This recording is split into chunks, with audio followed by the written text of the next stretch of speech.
On the evening of Monday, January 26th, something special happened. Hundreds of people joined me for a live preview session on the anatomy of a great conversation, and we went deep, for starters, on the notion of curiosity. I mean, real curiosity. The kind that transforms how you connect with anyone, anywhere. We explored why most conversations fall flat, and I revealed 3 of the top 5 killers of curiosity that sabotage even the best communicators. But here's the thing, we only scratched the surface. The full 4-week journey begins Monday, February 16th with the Founding Members Cohort. This course is for podcasters, leaders, entrepreneurs, anyone who knows that your next great opportunity can begin or end with the quality of a conversation. Space in this Founding Cohort is limited, so go to TavishTalks.com right now. That's TavishTalks.com. Click register or scan the QR code. Don't let this conversation happen without you.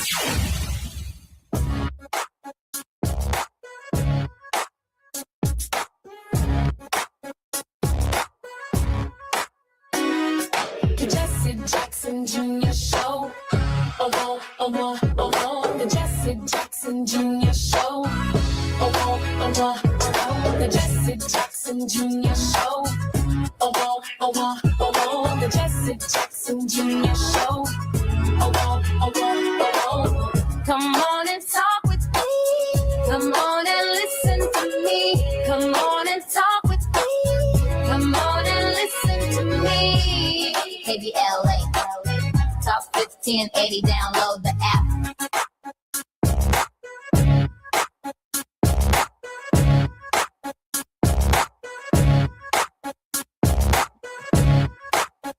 Jesse Jackson Jr., welcome forward to Thought Provoking Thursdays on the Jesse Jackson Jr. Show, worldwide with PL De Silva.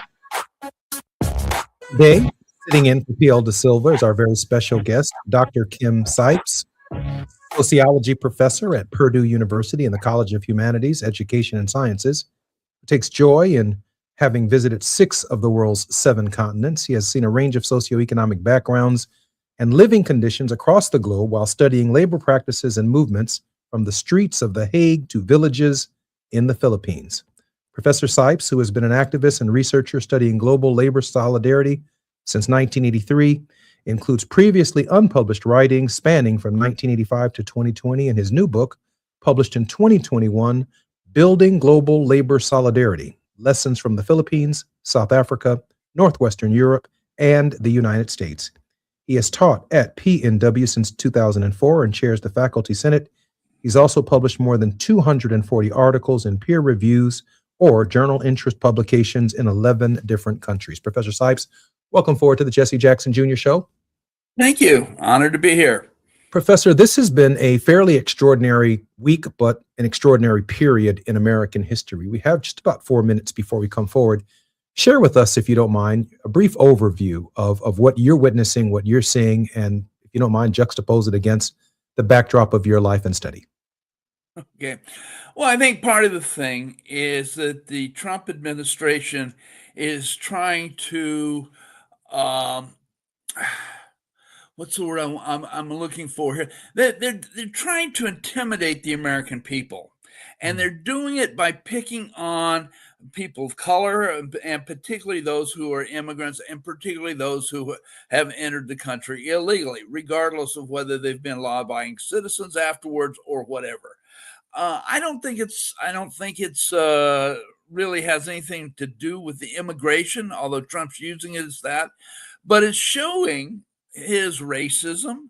I think it's showing his disdain for the American public. I think he's trying to want basically everybody to bow down to him and to give up to whatever he wants. And I think the thing in Minneapolis in particular that I'm so terribly impressed with is how much Americans, especially in Minneapolis, have stood up to this intimidation, including killing people. Professor Sipes, there appears to be something that he does want. At least on the global stage, he wants mineral rights and critical mineral access. But domestically, Pam Bondi has now launched some of the demands that the administration wants to de-escalate in Minneapolis, including but not limited to voter registration rolls. And even within the last hour, within the last hour, for those who in Los Angeles have not been paying attention to the news, the FBI has raided the Fulton County office that contains voter registration information, information critical to Fulton County's election systems. And the warrant apparently suggests that they have found some evidence, signed, of course, by a federal judge, that warrants the search and the seizure of critical information regarding the 2020 election. If we haven't gotten that behind us yet, we're still front and center. It seems that democracy itself is being threatened by this administration. Professor Sipes? I think you're absolutely right. I think we have to take it very seriously. Trump has shown that he has delusions of adequacy, and in doing that, he wants to basically rule the country himself. I think he's an authoritarian. You might want to use the word fascist. It certainly would fit. I think that's what he's wanting. I think he's got a bunch of minions that will do anything he says, including Pam Bondi, Stephen Miller, all these other people who are fascists in their own rights, and that they want to trample over the rights and a democracy of the American people. And to do that, they're going after some of the most vulnerable ones, the ones that he didn't think anybody would stand up for. And like I said, the people of Minnesota in particular are standing up for the immigrants, for the people of color, for those that are being mistreated by the Trump administration. And it's causing him some problems. Professor, I certainly get the impression that any corruption of the files of the state of Minnesota or corruption of the files of the state of Georgia could indeed throw the entire election system itself. No one state is separate and apart from the rest of the union. You know how the Electoral College works. You know how this process works. You know that each of these states has 2 United States senators. They have scores of congressmen between the 2 states. And I'm just wondering if this kind of disruption can ultimately undermine the faith of all of the American people in the system. Well, I think that's what Trump is trying to do. I think he wants the American people to turn to him as a strong man who knows everything. I don't think it's going to work. First of all, the elections are under control of the states, not under the federal government. So each state designs its own particular processes through its respective legislature, and that they're going to have to stand up. But I think Trump wants to do that. I think the joker in the deck has been the resistance that he's met. He did not expect, say, for example, the No King's Day protests, that even in deep red state Indiana, where I live, thousands of people have shown up in the streets saying no kings, and basically, we don't want to give up our democratic rights to Donald J. Trump. I'm Jesse Jackson Jr. You're listening to the Jesse Jackson Jr. Show on KBLA Talk 1580. Our very special guest, Dr. Kim Sipes, is our guest. More when we come forward on KBLA Talk 1580. It's afternoon drive time with Jesse Jackson Jr. Only on KBLA Talk 1580.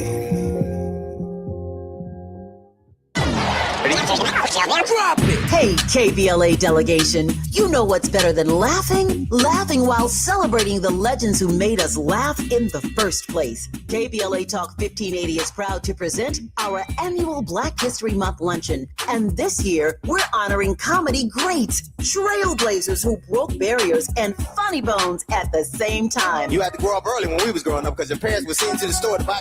You was too young to buy. I want you to go to the store, give me a 5th of gin and a pack of cigarettes. Mama, I'm 2. They ain't gonna let me have that. Here, take this note. You be a little boy walking down the street with liquor and cigarettes. And your neighbors be going, that's a good little boy right there. We need a little levity right about now. So we're rolling out the red carpet for comedy royalty. D.L. Hughley, Melanie Camacho, Earthquake, Lunel, Dion Cole, Martin Lawrence, and a surprise guest appearance. It's going up Thursday, February 26th in downtown LA at the Grammy Museum. An unforgettable afternoon of stories, celebration, and yes, plenty of laughs. Because let's be real, these legends don't just tell jokes. They have changed the game, opened doors, and made history while making us smile. You gotta go to child support court. You gotta get there real early in the morning. You see brothers going into court. You see them come out 3 hours later. I can't pay this. Let me talk to you, baby. Please, let me talk to the witness, Sean. Let me talk to the witness. Brother be working for 3 weeks, get his check is $43. This year, for the first time ever, we have set aside a limited number of individual tickets for the luncheon. They are going to go fast, and when they're gone, they're gone. So, if you want a single ticket, or if your company or organization wants to sponsor a table, move swiftly and get to KBLA1580.com right now. All these comedy giants in one room on one stage at the same time? Stop it! This event is going to sell out quicker than right now and sooner than at once. KBLA Talk 1580's annual Black History Month luncheon, Thursday, February 26th at the Grammy Museum. It's gonna be legendary, just like them. What's up? What's up? What's up? You got to laugh the pain away. Oh, could this vintage store be any cuter? Right? And the best part, they accept Discover. Accept Discover? In a little place like this? I don't think so, Jennifer. Oh, yeah, huh? Discover's accepted where I like to shop. Come on, baby, get with the times. Right. So we shouldn't get the parachute pants? These are making a comeback. I think. Discover is accepted at 99% of places that take credit cards nationwide. Based on the February 2025 Nielsen report. Febreze. New Febreze Air Mist has 50% more odor fighters and up to 30% more fragrance than the old formula. So now you can take on 100% more stinky odors, like sweaty gym bags, greasy cooking smells, and the after effects of the dog rolling around in something. Just spray, and new Febreze Air instantly restores just clean freshness. Smell you later, odor. Breathe happy, Febreze. La la la la la. Now back to more of Jesse Jackson Jr. on KBLA Talk 1580. The Jesse Jackson Jr. Show. The Jesse Jackson Jr. Show. The Jesse Jackson Jr. Show. The Jesse Jackson Jr. Show. King Folly, drop the beat. Come on and talk with me. Come on and listen to me. Come on and talk with me. Come on and listen to me.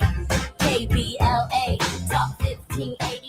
Download that. I'm Jesse Jackson Jr. It is Thought-Provoking Thursdays on the Jesse Jackson Jr. Show, worldwide with Professor P.L. Da Silva. But standing in for the professor today is Dr. Kim Sipes, sociology professor at Purdue University in the College of Humanities, Education, and Social Sciences. Professor, welcome forward to the Jesse Jackson Jr. Show.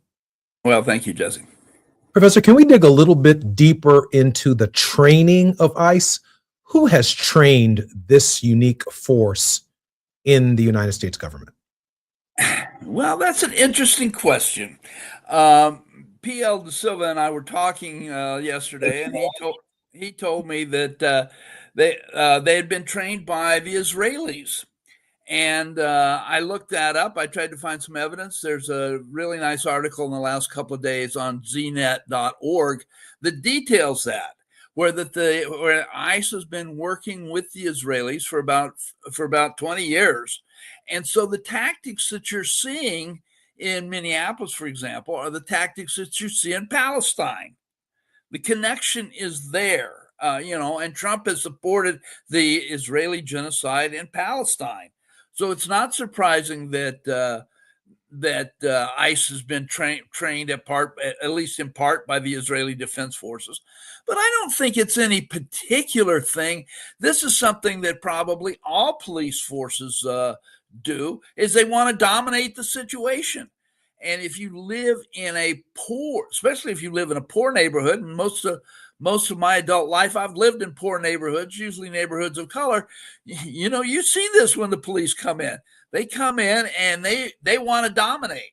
And so you get individual cops that say are nice guys, nice people themselves. I mean, some of the finest people I've met have been cops, but then you get them with others and it transforms them, just like sociologists have been saying for sure. Groups transform them. They act like Gestapo in almost any case. And it's not just limited to this. I think it's limited in most cases. So unless your police forces are kept on a very short leash, which is something in the United States we don't often have, you see this kind of danger. I mean, you look at the international figures and other countries, they might have 100 or so people killed a year by police in some sort of police actions. The United States is over 15,000. And it's the training that we have to just come in and dominate. And this is, I think it's been developed perhaps to the greatest extent by the Israelis in Palestine.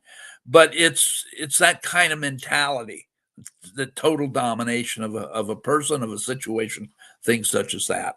Now, who am I to defend local policing, except that much of the work at the local level does include some knowledge of the Constitution, some knowledge of Miranda, some knowledge of the Bill of Rights and the various protections relating to search and seizure, the seizure of persons, probable cause.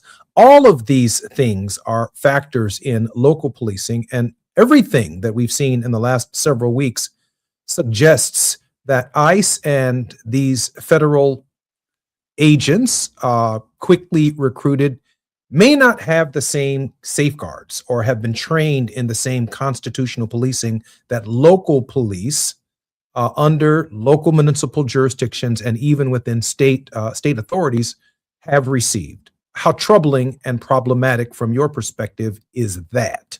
Well, that's terrible. You can't, you put people in now.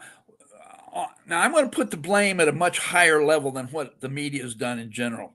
But when you put people in a situation and basically tell them they have complete immunity for whatever they do, then you see any training that they might have gotten. I think it's minimal in the case of ICE over the last year in particular, that gets thrown out the window. If they have total immunity, what limits are there? Now, the reality is they do not have total immunity. But when their leaders, including the president of the United States, basically, if he didn't say it himself, his minions did, Brian Bondi and Kristi Noem and Stephen Miller, and these people have been telling these agents, you have complete immunity. If Trump doesn't stop that, Trump is responsible. And he's edging it on. And the reality is, under U.S. law, as far as I know, is there is no complete immunity for anybody, including the president of the United States. Now, that brings in questions. The Supreme Court has said, well, we can't, Trump can do anything he wants as long as it's official duty. They gave him a real get out of jail card. But the other thing is that does not extend after he gets out of office, so that at that time he can be charged and should be charged with these things. That he's been encouraging this. He's helped set it up. I don't care how he walks it back. I think Trump is absolutely responsible. And I'll say something else, and that is, I don't think is right. Well, let me start again. I think it's right in the case of Renee Good. She was murdered, and I think that would have to go before court and could be decided. But in the second case with Alex Preddy, he was not murdered. He was not shot. He was not killed. He was assassinated. That man was assassinated. He was tackled by 4 or 5 agents. He was on the ground. He was disarmed before any shooting began. And there were roughly 8, 9, 10, 11, 12. I don't know. I've seen different counts. Shots fired into that man. That was an assassination. And I hold President Trump responsible for that, as well as everybody else involved. The agents that pulled the trigger, the people that ordered them into Minneapolis, the people that didn't pull these bastards in, I think it goes up all the way to the top, and I hope that they will be charged accountable. And like I say, if we can't get Trump now, let's wait till he gets out of office in 2029, and then I think he should be charged. Because there was a case in Chile, by the way, where the dictator Augusto Pinochet, who had ordered thousands of people killed and tortured and things like that. He was taken to court after he got out of office, and the courts ruled though shooting and torturing people was not part of their official duties. So that I think Trump could be held under the same statutes and should be charged and tried for those things. Can we talk about within hours of the assassination of Alex Preddy? We heard comments from Bovino. We heard comments from Kristi Noem. We've heard comments from J.D. Vance and the White House themselves suggesting that Mr. Preddy was a domestic terrorist. Having not conducted a single investigation at the moment that they made these statements, would that also be incorporated in your thinking into the possibility of charges? Absolutely. Absolutely. They were lying to the American public. And in fact, the evidence that's come out has shown that he was not anywhere a domestic terrorist. This man was an ICU nurse in the VA, and as a veteran, you're getting a little closer to my home too. I don't like that. But that he was there, he never pulled he was wearing a gun. He had a permit to carry it legally. Minnesota's an open carry state, which I think is insane, but that's what the law is. He was complying with the law. He did not pull his gun. He was filming the ICE agents who were terrorizing people. He was putting his body on the line to protect particularly one woman, initially from being pushed and then being pepper sprayed.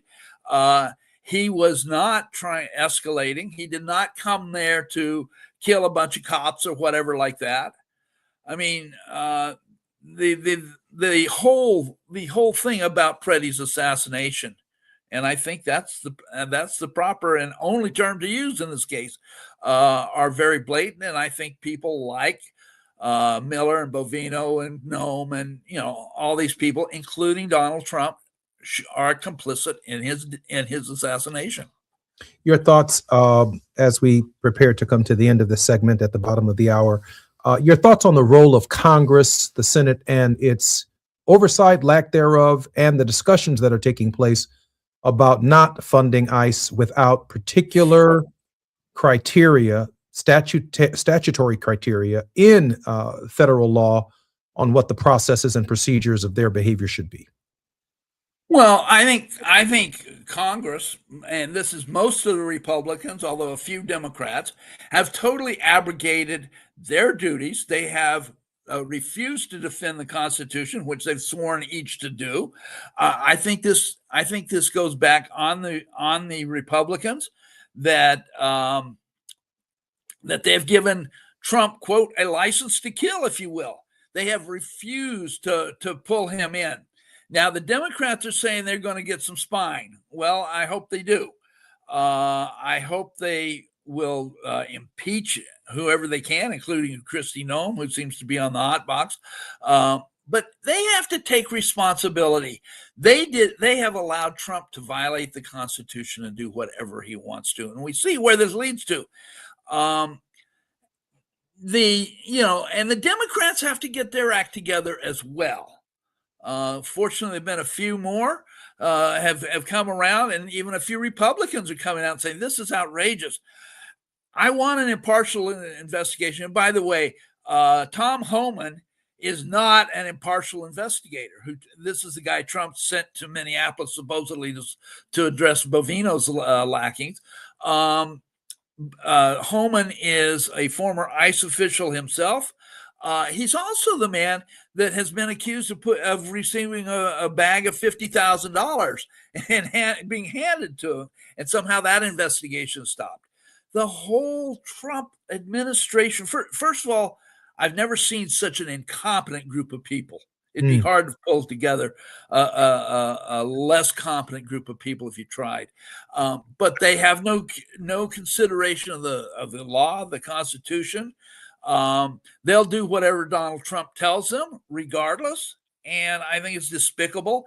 And that Congress hasn't stood up and held that is a tragedy, as we've seen in Minneapolis.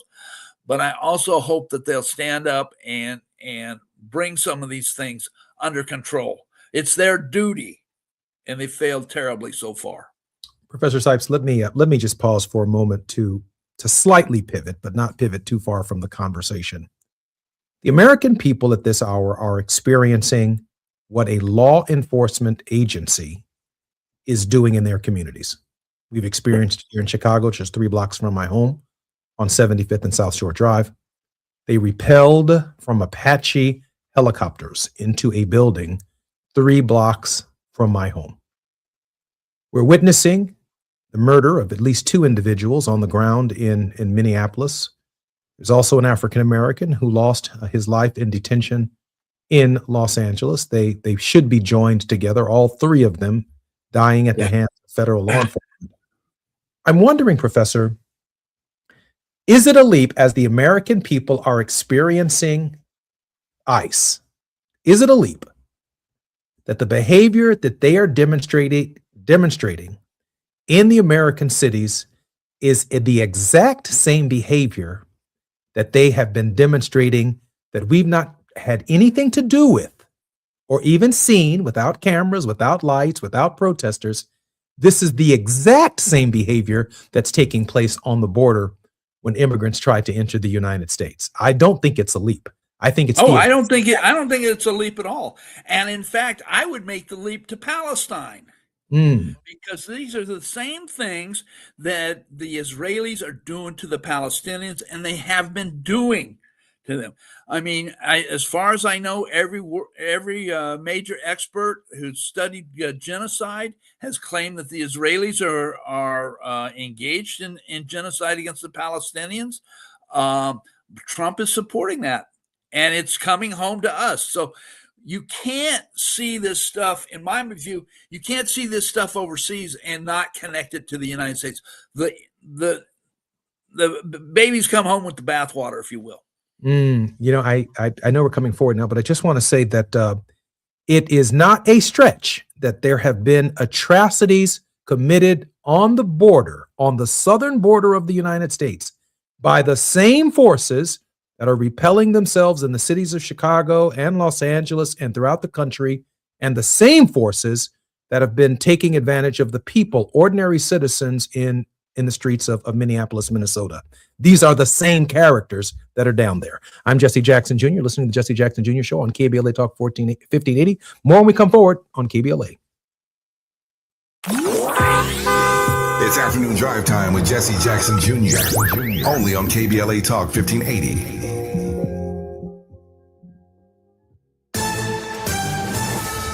I'm Amber Payton with BIN News Now. A Black Chicago man wrongfully convicted of murder is reuniting with his family after 23 years in prison. Feel good to be out. I feel good to be free. A judge vacated Antonio Porter's conviction this week, citing concerns about a Chicago police officer's past misconduct that undermined the original verdict and ordered a new trial. President Trump is accusing Somali-American Democratic Congresswoman Ilhan Omar of staging an attack on herself at a Minneapolis town hall. Omar was sprayed with an unknown substance by a man who was quickly detained and later charged with third-degree assault.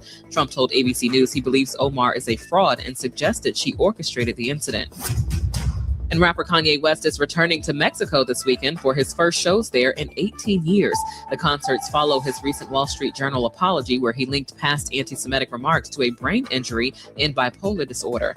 Get BIN News Now on demand 24/7 on the iHeartRadio app. Got issues with youth or high school sports? Positive Coaching Alliance can help. PCA, a national nonprofit, offers more than 1,000 free online resources for youth and high school sports coaches, parents, students, and administrators. Visit PCADevZone.org. This is the KBLA Sports Minute with Ray Richardson.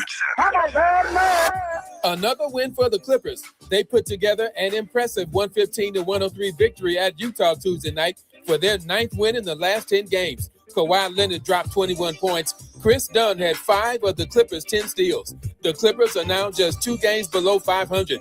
They're at Denver Friday night. The Lakers are at Cleveland tonight. LeBron tends to get excited when he plays in Cleveland as an opposing player. He's 9-2 in Cleveland with the Lakers and Miami Heat. In those 11 games, LeBron is averaging 31.6 points. If you want to see how motivated LeBron will be in his hometown area, it's a 4 p.m. tip-off local time on ESPN. Top 5 women's college basketball teams in this week's top 25 rankings: UConn, 19-1 UCLA, South Carolina, Texas, and Vanderbilt. No debates, no speculation, just the info you need. That's your KBLA Sports Minute. I'm Ray Richardson on KBLA Talk 1580.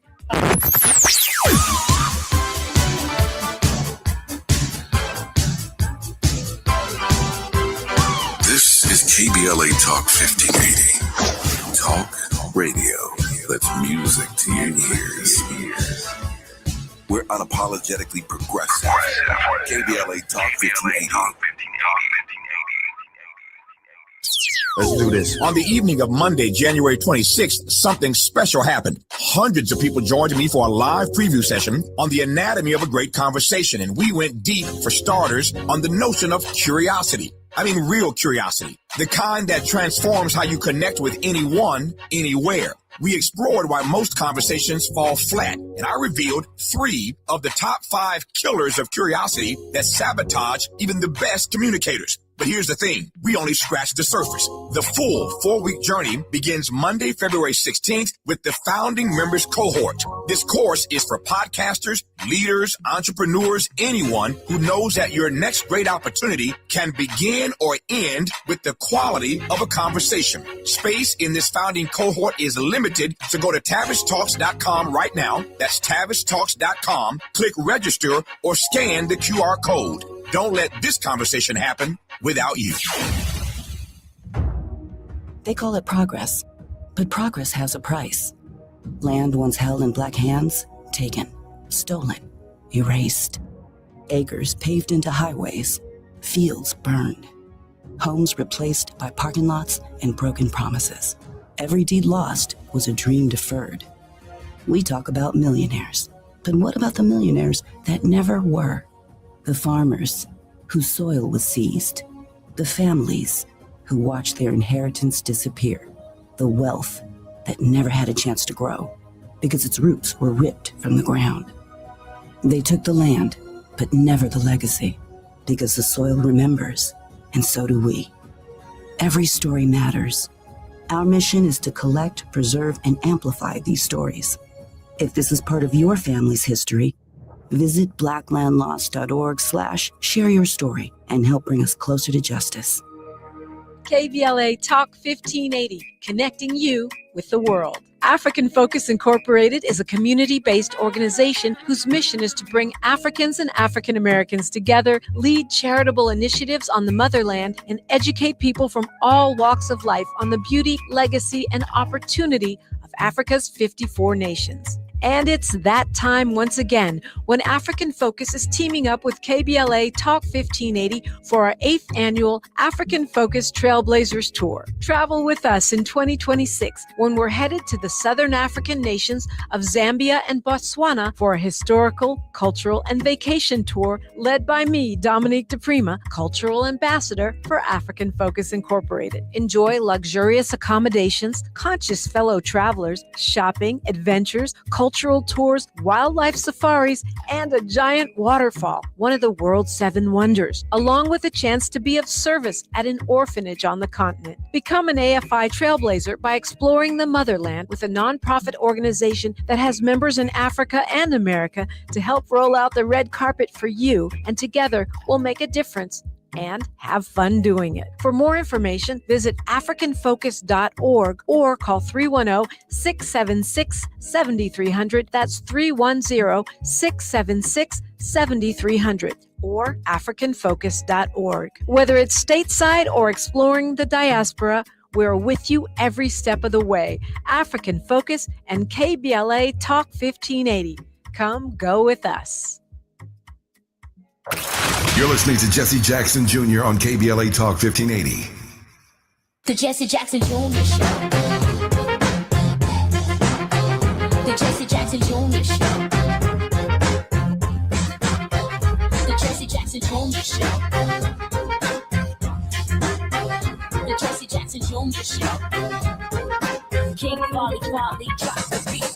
Come on and talk with me. Come on and listen to the me. Come on and talk with me. Come on and listen to the me. KBLA Talk 1580.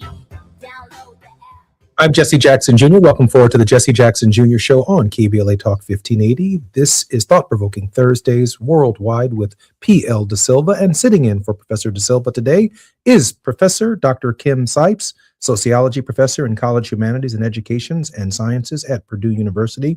Professor Sipes has been an activist and researcher studying global labor solidarity since 1983, including previously unpublished writings spanning from 1985 to 2020 in his new book, published in 2021, Building Global Labor Solidarity, Lessons from the Philippines, South Africa, Northwestern Europe, and the United States. Professor Sipes, welcome forward to the Jesse Jackson Jr. Show. Glad to be here, Jesse. Professor, let me ask you a question about your book, Building Global Labor Solidarity. The other day, the No Kings movement and one of our regular contributors, Barbara Arnwine, who's part of that movement as the president of the Transformative Justice Coalition, they staged a national walkout. And increasingly, it looks like the nation may be warming up to the idea of a general strike. Given your studies in building global labor solidarity, is it your sense that the United States is heading in the direction of a resistance movement that could actually shut the country down? That's a complicated question, so give me a second. One, I think people are talking more about it. There's no question there's talk about resistance. There's talk about ultimately a national general strike. Right now, we are far from prepared for that. I mean, when you look at, for example, where's the AFL-CIO in leading any type of resistance to Trump? They've disappeared. The leadership has disappeared. Now, we're seeing some of it in Minneapolis.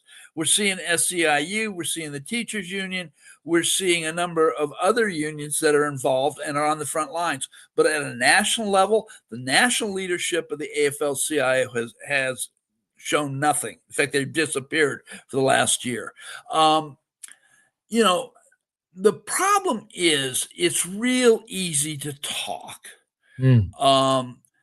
And I think what we're seeing a step forward is the resistance, say, in Minneapolis, where people are coming together, but it's kind of a movement focus. See, the problem that a lot of people don't understand, they think back to the 60s, they think about the civil rights movement, they think about the anti-Vietnam War movement, women's movement, et cetera, gay and lesbian movement, et cetera. What has been lost from history is that each of these movements were grounded by organization. Dr. King had the Southern Christian Leadership Conference. You had the Panthers. You had all kinds of things. The Brown Berets in Denver. Things like this. We don't have that organization now. So, in other words, we can mobilize people. The No Kings movement has been very good at mobilizing, but they've not built organization. And I think before we talk about anything about a national general strike, we've got to talk about organization. And that includes building a new labor movement. And by the way, if I can be so shameless, I've got a new book coming out in August called Unions, Race, and Popular Democracy, Building a Progressive Labor Movement. That'll be out from Cornell University Press in August. And what I'm trying to do is look at things from the 60s or from the 30s and 40s and see what we can learn about them to help build organization today. And these are questions that are not being asked and answered. So I think the key to this, and it's the key to this global stuff that we've seen. I studied the KMU Labor Center in the Philippines. I've studied COSATU in South Africa. These were organizations at the foundation of the resistance, and that they help build movements. But without that organization, you don't have those movements. They're not sustainable. So you have to have organizations to build leadership. You have to have organizations to think out your strategy and tactics. You have, to build human connections. And I don't think we've done that, certainly not sufficiently, but I don't think we've done it much at all. And so to me, the goal, the immediate goal is to build organization that can support these movements And then with that, I think we're moving to, as we do that, and it's starting to happen in some places. I think Minneapolis is going to see a great growth in this. But I think as we see this growth, then the idea of resistance ultimately to some sort of a national strike is possible. But I think it's at least years down the road at best. Now, I also want to say something that ties into this, ties in with my book.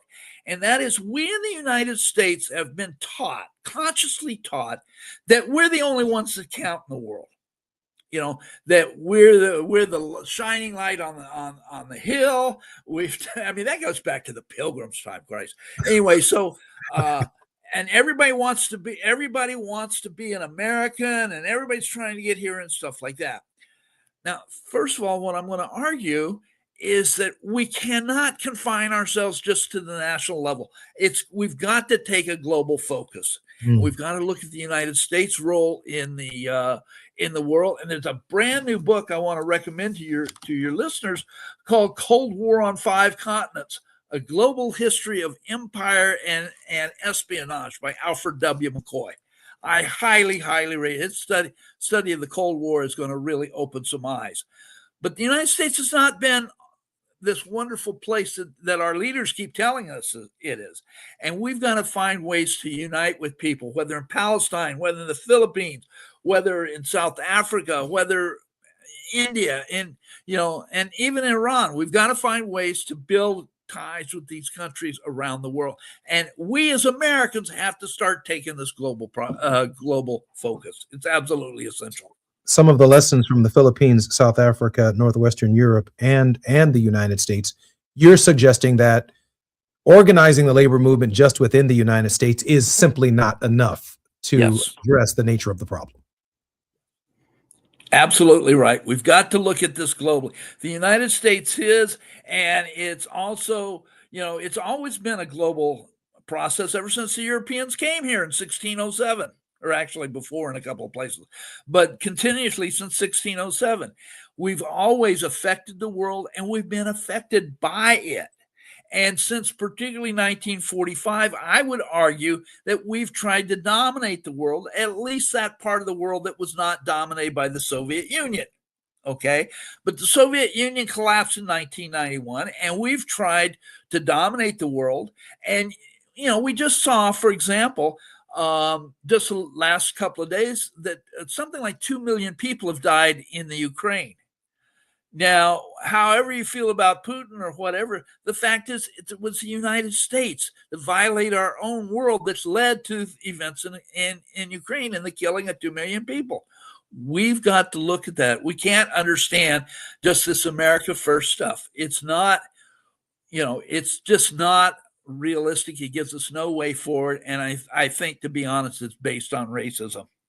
I can see why Dr. King in 1967, April 4th, in his Beyond Vietnam speech, and a speech that I preached myself this past King birthday, Beyond Venezuela, ignoring the global connections to what's taking place in the United States, led by this MAGA movement, which affects South America, the United States, Canada, Greenland, Europe, the Ukraine, the North American Free Trade Agreement, the Africa Growth and Opportunity Act in Africa.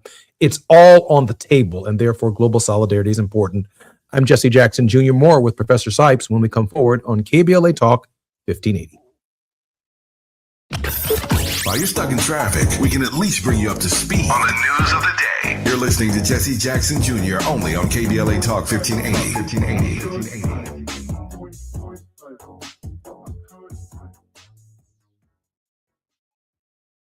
Protect yourself from Medicare card scams. Scammers may call, email, or even knock on your door claiming they need your Medicare info, asking for money, or threatening to cancel your benefits.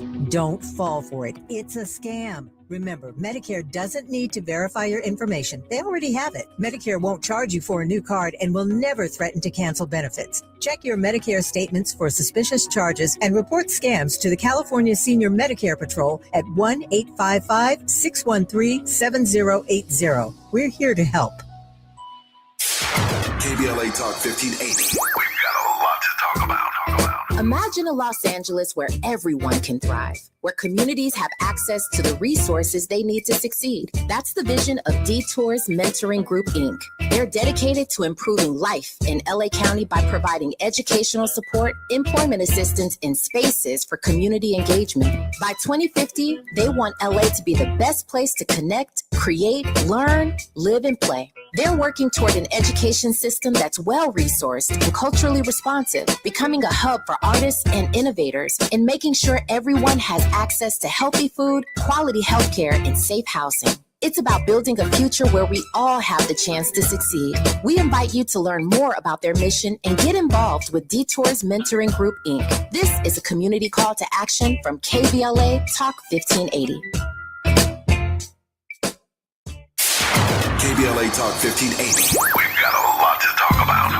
KBLA Talk 1580 reminds you that we keep us safe. Every girl deserves a chance to shine. That's the belief behind Forgiving for Living, Inc. Since 1999, this organization has been empowering at-risk girls ages 13 to 18, helping them overcome behavioral and mental health challenges. Founder Wendy Gladney's personal journey inspired the mission to give girls hope and purpose through the power of forgiveness. Through their ambassador program, workshops, and annual conference, Forgiving for Living has touched over 3,000 young lives, providing mentoring, life skills, training, and tools for building self-esteem and confidence. You can make a difference. Visit forgivingforliving.org to donate, volunteer, become a mentor, or find help for a young girl in need. Forgiving for Living, Inc., building brighter futures for young girls. Visit forgivingforliving.org today. This is a community call to action from KBLA Talk 1580. It's never too early to start talking about money in realistic ways with your kids. JP Morgan Chase navigates how to educate your kids now about creating long-lasting, healthy money habits. Whether your kids are in elementary school, high school, or college, now is a great time to start a conversation about ways to create healthy money habits as they grow, ultimately benefiting their financial future. Talking about money in a realistic way to support your kids' lifestyle and dreams, your first banking account geared towards high school or college. It's never too early. Explaining the basics, what you earn and what you spend, building financial confidence starts with getting organized. Learning and practicing vital money skills now will stay with them for life. Tools they will have to stay on top of their finances and achieve their goals. This segment is sponsored by JP Morgan Chase.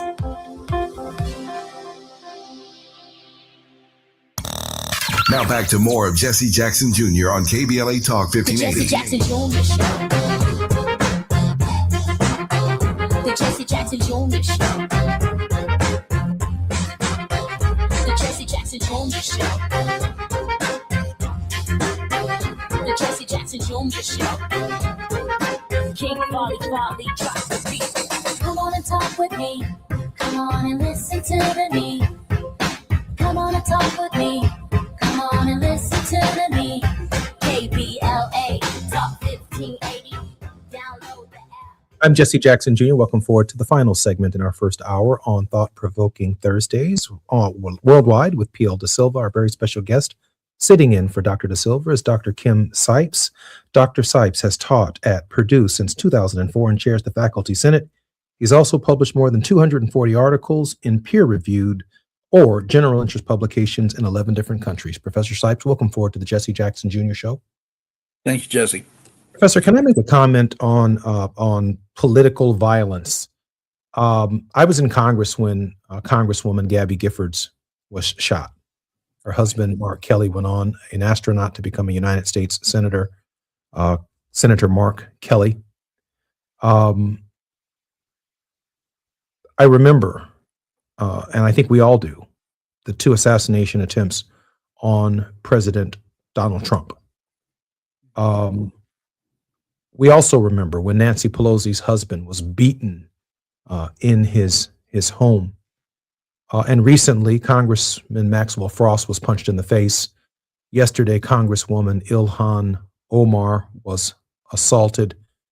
Your thoughts about the rise in political violence and, if you will, the mental health condition of the American people given just the sheer amount of information on both sides of the political divide that's deeply troubling and anxiety filled. Professor Sipes. Okay. That's interesting because it was following. I was thinking while during the break about this, where we were going to go next. One of the things that we've seen happen, and it's really true under the Trump administration, but it's true of others, both Democrats and Republicans.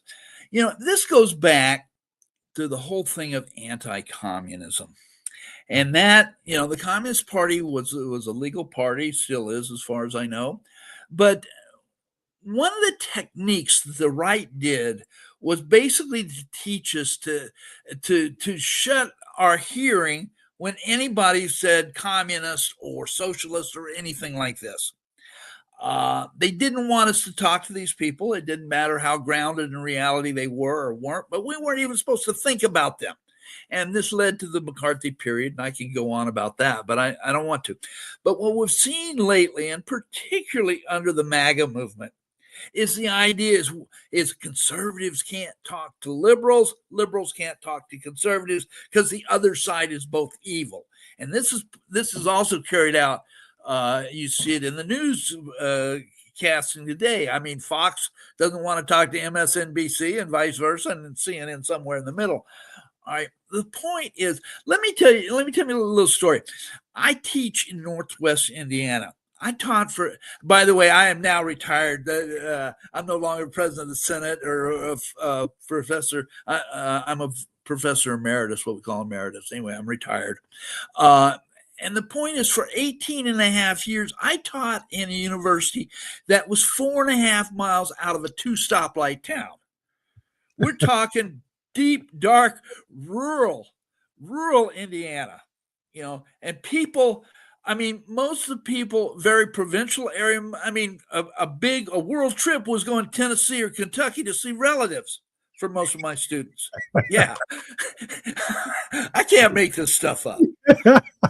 But what the thing was, so I could come in, I have literally traveled to, I think we counted up one night, something like 55 major cities around the world. I've been to the Philippines 10 times. I've been to Vietnam 5 times. I've taught in Vietnam 2 summers. I've literally circled the globe twice.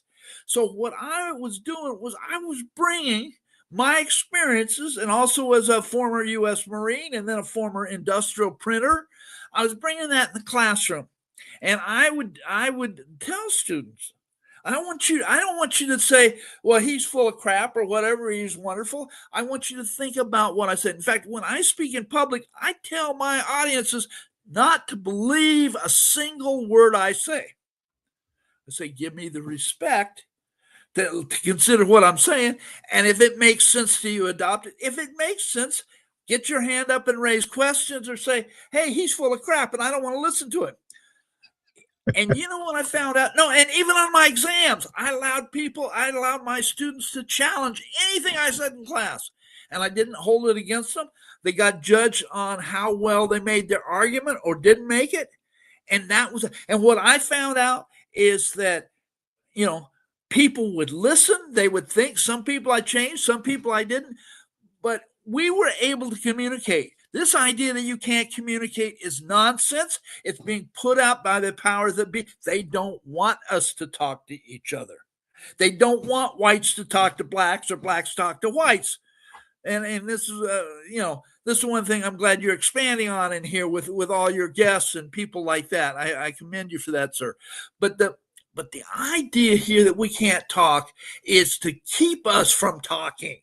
And we can talk, and you sit down with anybody. I mean, whether you over coffee or a beer or whatever, little weed here and there in some places and in those states that are legal, you can sit down and have a conversation with people. And if you respect the other person and recognize they may see the world differently than you, then we can communicate. It's only when you say you can't think anything differently than me. That's insane. I mean, it's as experienced as I am, and I really have a range of global experiences I've tried to illuminate. is that we can sit down and talk, and I can talk with the rednecks. I mean, I can talk with anybody. The only people I've never been able to talk to are the rich people because I don't know none of them. That ain't my neighborhood. And I've lived in Logan Square, in Chicago for years. My kids are Chicago public school graduates, and they've done well in the world. But we've done it by talking with each other. We've done that by respecting people, by crossing ethnic and racial borders and things like that. And I've tried to give my students and my kids, for example, the most accurate view of the world that I've been able to come up with, and let them disagree. I said, show me your evidence. See, that's one of the things Trump's getting away with. Trump will say anything, and the media kisses his ass, and nobody says, sir, you're full of crap. Because he is. Most of the time, he's lying, and he's a professional liar. He lies as easy as he breathes, and they're letting him get away with it. Show us your evidence. Sit down with us. Talk with us. See what we can do. And but he'd rather say Alex Preddy was a domestic terrorist. The only domestic terrorist I see in this or the leading domestic terrorist I see is Donald J. Trump.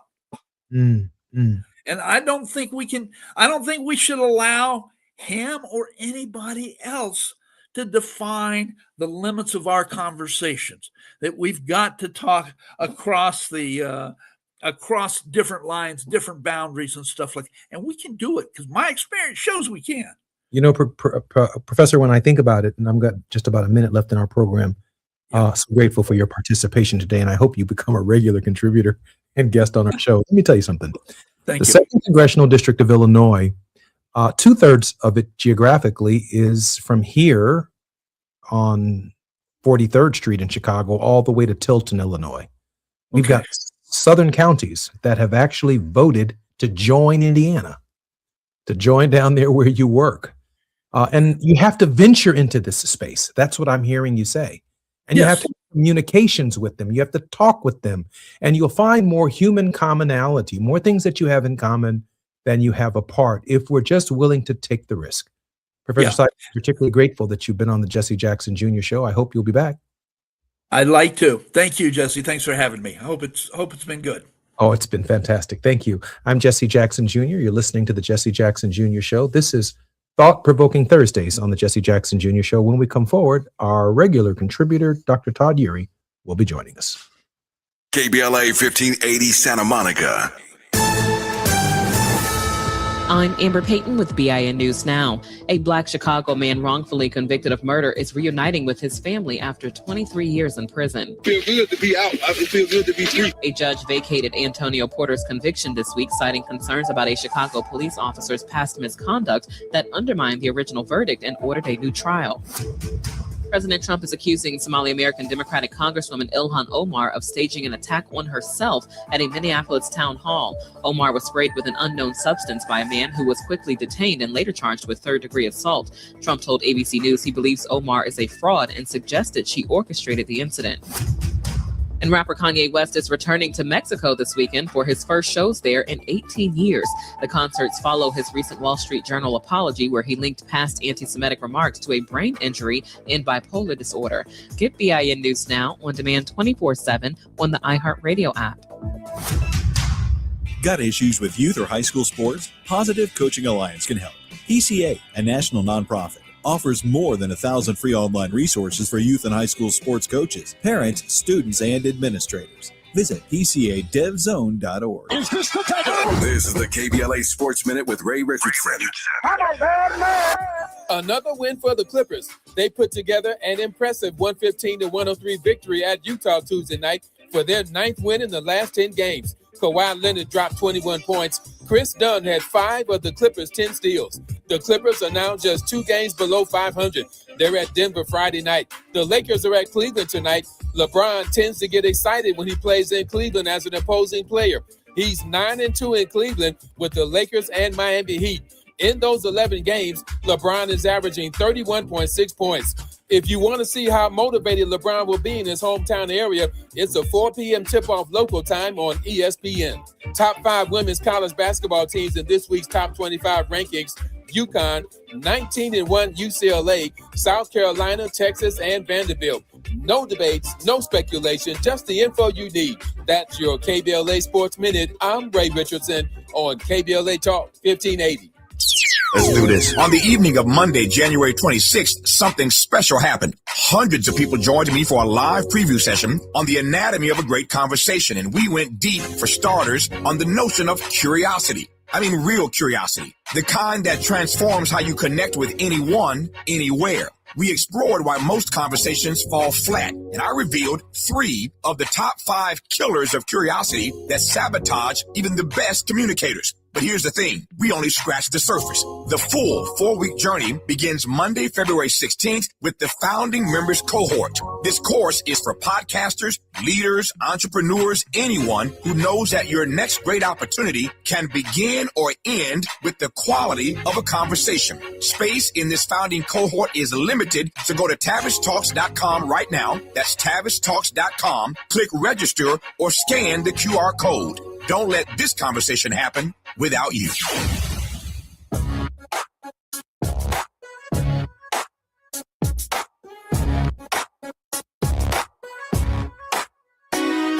The Jesse Jackson Jr. Show. Oh, oh, oh, oh, the Jesse Jackson Jr. Show. Oh, oh, oh, the Jesse Jackson Jr. Show. Oh, oh, oh, the Jesse Jackson Jr. Show. Oh. Come on and talk with me. Come on and listen to me. Come on and talk with me. Come on and listen to me. KBLA, Talk 1580, download the app. I'm Jesse Jackson Jr. Welcome forward to the Jesse Jackson Jr. Show. What an amazing personality Professor Seitz is. Downstate rural Indiana, the real deal, having changed the world and grown in a global perspective. That's what travel does for us, that part right there.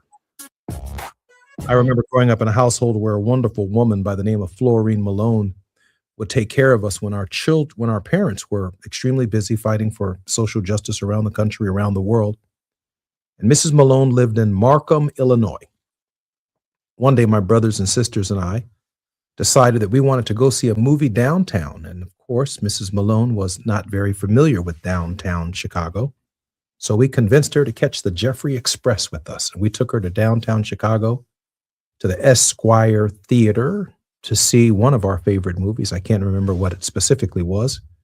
But when we took Mrs. Malone downtown Chicago, just 20 minutes from our home, she thought she was in Milwaukee, Wisconsin. Most of our people do not travel more than 20 miles past their home. Just imagine for a moment how provincial we are until we have global experience. I heard Professor Seitz share with us his world experience, the many continents, the many cities, the many times that he's traversed the world. And then he found himself teaching in a classroom with students from rural Indiana, deep red Indiana. Of course, bringing the very progressive and thoughtful vision, a global vision that you heard on our program in the previous hour. And he said specifically that traveling the world for many of his students meant they went to Tennessee or went over to Kentucky to meet family members and to meet friends, and then they would return back to Indiana. That's their frame of reference. And so when we ask our leadership, particularly leadership within the Congressional Black Caucus, to venture into parts unknown, not just those communities that the Voting Rights Act has given us the privilege to fortunately represent either in Congress or in the state legislatures of our nation, oftentimes we feel most comfortable spending time with the people that we know and the people that we think will vote for us. But oftentimes we have to venture into unfamiliar territory. And in those conversations, you're actually going to find out that beyond them calling us upstaters from Chicago and we calling them names, downstaters and worse, downstate, we find out that we're all mortal. We all share a desire for our families to be safe. We all want something to eat. We all want better schools. We want decent, safe, affordable housing. We all want to care for our elderly and for our loved ones. You find out, as I did in Iowa with my father when I was campaigning with him in 1984 and 1988, and we were milking cows and having chickens that had just been slaughtered and fresh eggs from chickens that had just laid them, as we spent time for the first time in my life in rural America, and developed an appreciation for just how other people live and how other people see things. In this speech in 1967, on April 4th, Martin Luther King Jr. talks about Vietnam, about beyond Vietnam, a time to speak out. And he shares with us a spiritual note towards the end of the speech, which I can't get off of my mind going into this new year and this deeply complicated season that we find ourselves in politically. He said, one of the great challenges of life is the ability to see life from another's point of view, to actually listen to another's point of view, to see their frame of reference, to understand what they understand, to understand that you don't know all things and all things don't know you, and neither do they. But if you can find that common ground between the two, something special can happen. To see and understand something even from an enemy's point of view is the key to ending war, before everything breaks down into absolute chaos and conflict. One of the great challenges of human existence is to stop long enough to hear and understand from another's point of view.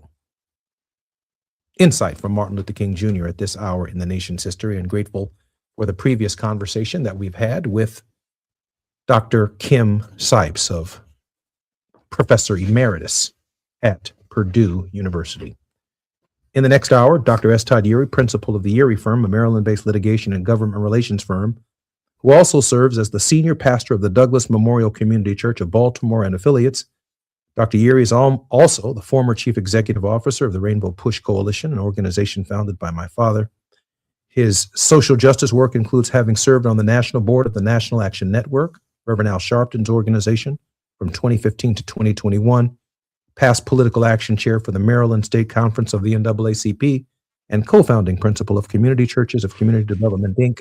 Dr. Yeary, welcome forward to the Jesse Jackson Jr. Show. I'm glad to be with you. It feels like Chicago sent its weather to Maryland, and I'm feeling some kind of way. I bet you are. And so is half of the country. Our prayers are going out to those who've lost their lives in this bomb snowstorm and cold that has taken over certainly the southern half of the United States. You know, when we come forward, Dr. Yeary, I asked Professor Sipes about this question of political violence, from Gabby Giffords to Nancy Pelosi's husband to the two assassination attempts of President Donald Trump, of Maxwell Frost having been punched in the face within the last week, and Ilhan Omar being assaulted last night. I thought that you might, when we come forward, be able to put the spirit energy of the nation into a particular context. And I know that we've got a lot to talk about here on KBLA Talk 1580. Beyond that, more when we come forward on KBLA Talk 1580. I'm Jesse Jackson Jr., listening to Dr. S. Todd Yeary on Thought Provoking Thursdays. More when we come forward. It's afternoon drive time with Jesse Jackson Jr. Only on KBLA Talk 1580.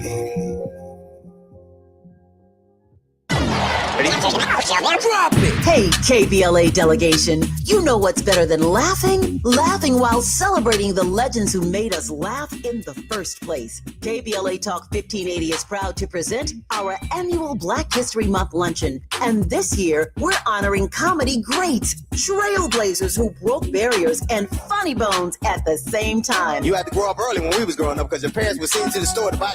You was too young to buy. I want you to go to the store, get me a fifth of gin and a pack of cigarettes. Mama, I'm two. They ain't gonna let me have that. Here, take take this note. You be a little boy walking down the street with liquor and cigarettes, and your neighbors be going, that's a good little boy right there. We need a little levity right about now. So we're rolling out the red carpet for comedy royalty. D.L. Hughley, Melanie Camacho, Earthquake, Lunel, Dion Cole, Martin Lawrence, and a surprise guest appearance. It's going up Thursday, February 26th in downtown LA at the Grammy Museum. An unforgettable afternoon of stories, celebration, and yes, plenty of laughs. Because let's be real, these legends don't just tell jokes. They have changed the game, opened doors, and made history while making us smile. You gotta go to child support court. You gotta get there real early in the morning. You see brothers going into court. You see them come out 3 hours later. I can't pay this.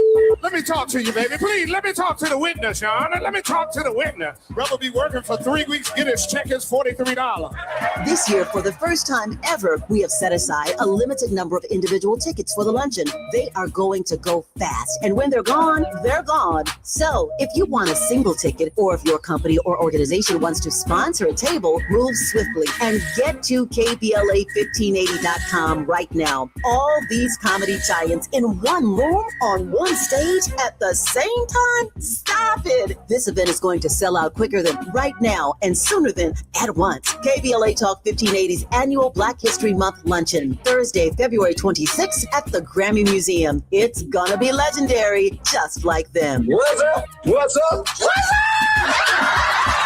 You got to laugh the pain away. Oh, could this vintage store be any cuter? Right? And the best part, they accept Discover. Accept Discover? In a little place like this? I don't think so, Jennifer. Oh, yeah, huh? Discover's accepted where I like to shop. Come on, baby, get with the times. Right. So we shouldn't get the parachute pants? These are making a comeback. I think. Discover is accepted at 99% of places that take credit cards nationwide. Based on the February 2025 Nielsen report. Febreze. New Febreze Air Mist has 50% more odor fighters and up to 30% more fragrance than the old formula. So now you can take on 100% more stinky odors, like sweaty gym bags, greasy cooking smells, and the after effects of the dog rolling around in something. Just spray, and new Febreze Air instantly restores just clean freshness. Smell you later, odor. Breathe happy, Febreze, la la la la la. Now back to more of Jesse Jackson Jr. on KBLA Talk 1580. The Jesse Jackson Jr. Show. The Jesse Jackson Jr. Show. The Jesse Jackson Jr. Show. The Jesse Jackson Jr. Show. King Volley, drop the beat. Come on and talk with me. Come on and listen to me. Come on and talk with me. Come on and listen to me. KBLA. I'm Jesse Jackson Jr. Welcome forward to the Jesse Jackson Jr. Show. And my wonderful producer just reminded me that it is Wednesday and not Thursday. That makes this Wealthy Wednesday. Dr. Yuri, I apologize for advancing us by one day. Dr. Yuri, initially, your thoughts on whether or not political violence in the United States is now escalating. I understand that we have a small technical difficulty, which I will resolve momentarily, but I do want to share with all of our listeners that the trajectory without de-escalation, without a spirit tone shift and change at the very top of the nation, this isn't going to get better. This is going to get worse before it gets better. And I am deeply concerned about how we process the spirit energy ourselves. Dr. Yuri? Yeah, there's a lot there to unpack. When we talk about political violence, we're not talking about a thing as much as we're talking about a category where there are distinctions of type. Some political violence plays out the way we have seen it on the news with Ms. Good, Mr. Preddy, Other political violence plays itself out with policies that intentionally inflict harm without the use of a bullet. It's with the voting capacity of elected representatives at local, state, and federal levels. And so I think what we're beginning to see in terms of the kinds of political violence, the hostility coming from the government toward the citizens, is one that is confirmation of the paranoia that we have been living through going all the way back to the run-up to the 2008 presidential election. That the notion that not only would you have a Black president, but you would have a Black country or a country of color as the majority has been disturbing the sleep of the white entitlement class for going on 2 decades now. And so what we're beginning to see in terms of the aggression directed at certain communities, the over-policing in certain cities to the exclusion of others is policy violence. But policy violence is nothing more or less than the expression of an intent to produce a particular outcome. And so it is that lead up to violence. When Dr. King asked the question, where do we go from here, chaos or community? That question posed for us the reality that we had not reached either chaos or community. If that question gets raised today, where do we go from here? Here is chaos.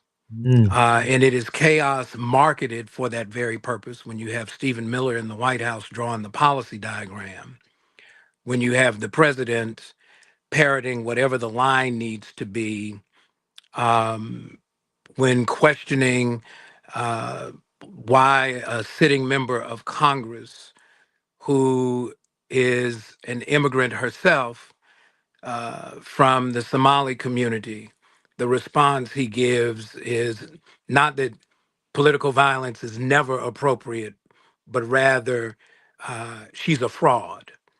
And so we are touching the places that Dr. King warned us about, and he surmised openly how would we avoid getting to this crossroad.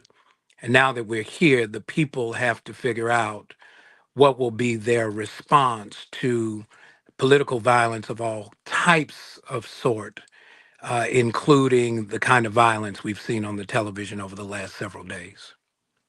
I'm wondering, Dr. Uri, when you refer to the 2008 election and the reality or the realization the American people reached about this major demographic shift and the ways in which they have been preparing for it.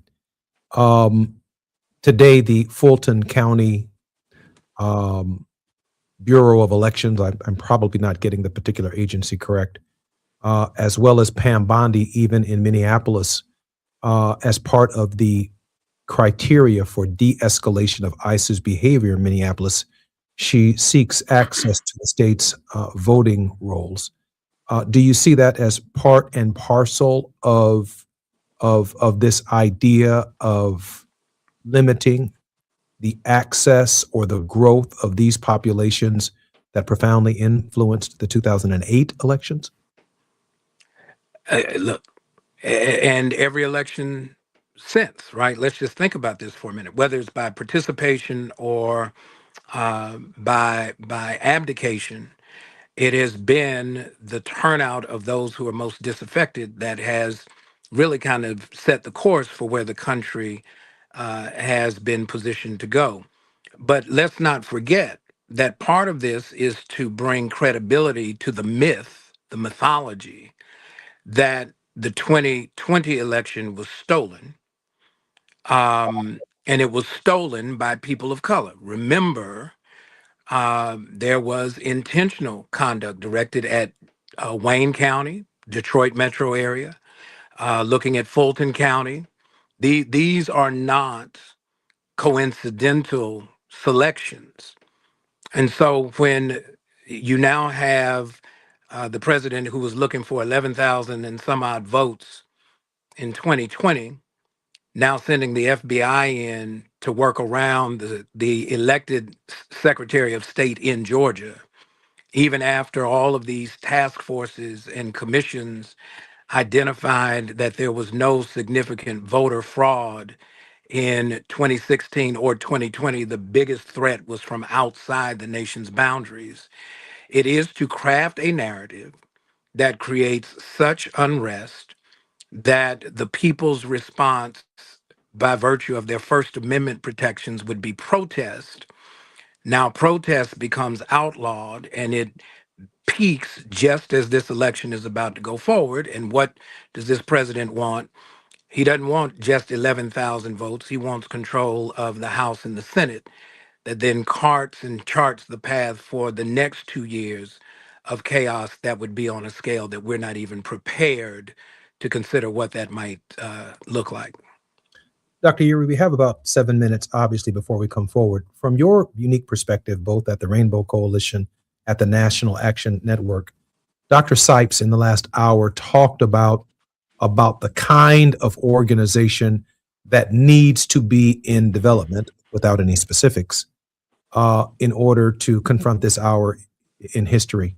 Dr. Urey, what are your thoughts about the kind and scale of organization to confront, I think Dr. King would call it, the evil in our midst?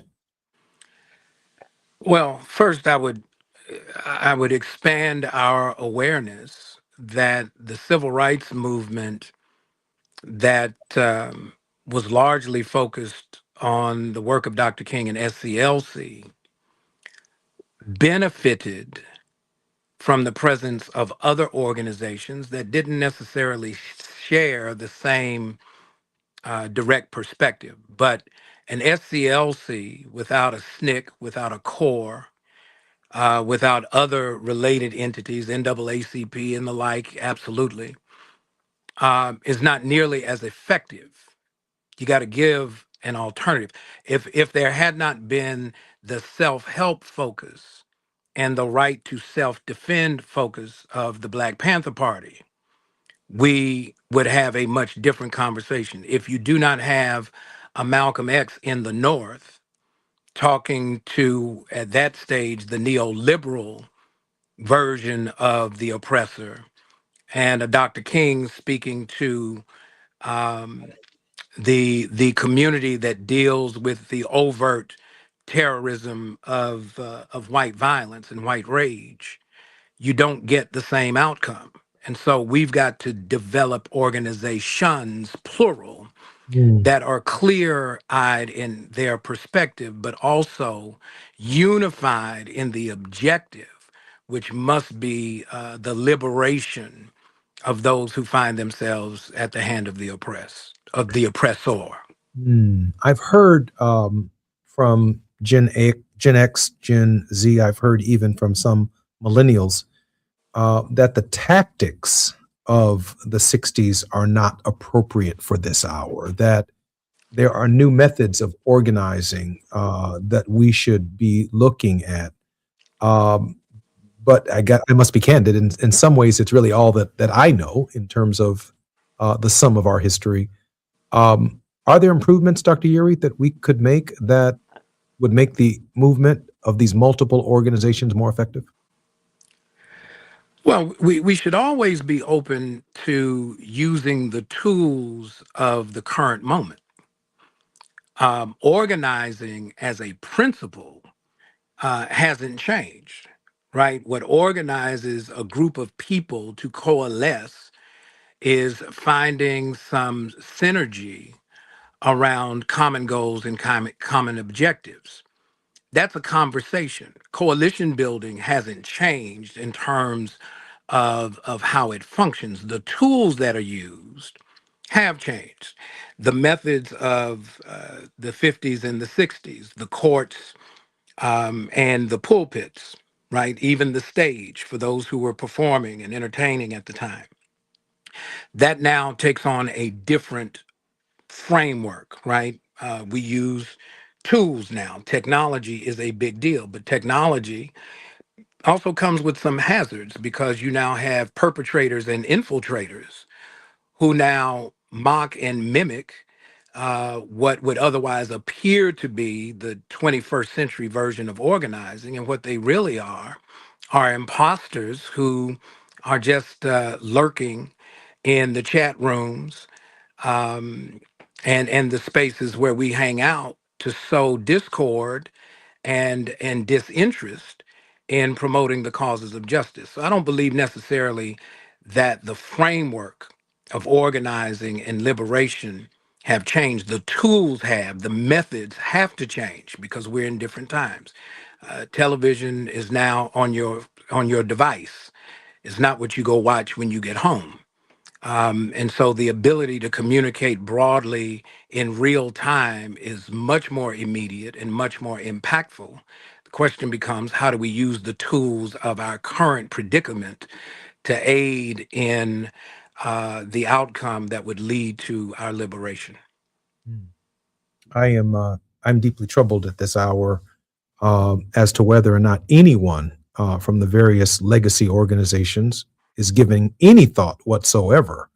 I've seen the success so far of the No Kings movement, but it may not be the same kind of sustaining power necessary to do what Barbara Arnwine shared with us yesterday from the Transformative Justice Coalition, that the nation itself could be heading in the direction of a general strike. And I assume that means the goal is to shut the country down. This is premature. It's obviously early, but there was a walkout this past week that was deemed to be successful. There was more than 50,000 people showed up on the streets of Minneapolis. Thousands of people showed up in the cold on one of the coldest days of the year in the city of Chicago. New Yorkers are standing up. The people of Atlanta are standing up.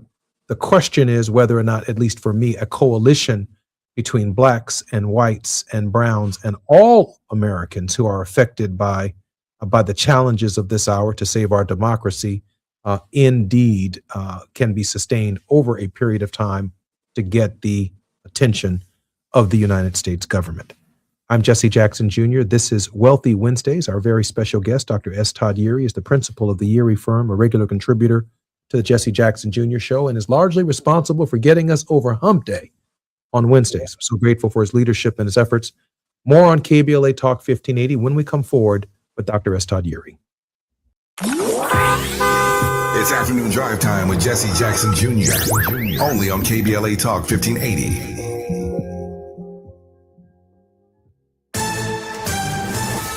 I'm Amber Payton with BIN News Now. Black Chicago Mayor Brandon Johnson is pushing for a millionaire's tax, saying it would ease the burden on working families. These are progressive tax proposals. He says he's discussed the idea with state lawmakers, and House Speaker Emanuel Chris Welch supports it, but is not sure the votes are there yet. Black Maryland Governor Wes Moore testified in support of a new congressional map during a House Rules Committee hearing on Tuesday. He says the map reflects public input and was designed to boost competition and accountability. And rapper Nicki Minaj is voicing support for President Trump at a summit promoting his new Trump Accounts program, which would give $1,000 to babies born between 2025 and 2028. Minaj says criticism from the left has only strengthened her support and encouraged others to back the initiative, which allows additional contributions until a child turns 18. Get BIN News Now on demand 24/7 on the iHeartRadio app. Got issues with youth or high school sports? Positive Coaching Alliance can help. PCA, a national nonprofit, offers more than 1,000 free online resources for youth and high school sports coaches, parents, students, and administrators. Visit PCADevZone.org. This is the KBLA Sports Minute with Ray Richardson. Another win for the Clippers. They put together an impressive 115-103 victory at Utah Tuesday night for their 9th win in the last 10 games. Kawhi Leonard dropped 21 points. Chris Dunn had 5 of the Clippers' 10 steals. The Clippers are now just 2 games below 500. They're at Denver Friday night. The Lakers are at Cleveland tonight. LeBron tends to get excited when he plays in Cleveland as an opposing player. He's 9-2 in Cleveland with the Lakers and Miami Heat. In those 11 games, LeBron is averaging 31.6 points. If you want to see how motivated LeBron will be in his hometown area, it's a 4 p.m. tip-off local time on ESPN. Top 5 women's college basketball teams in this week's top 25 rankings: UConn, 19-1 UCLA, South Carolina, Texas, and Vanderbilt.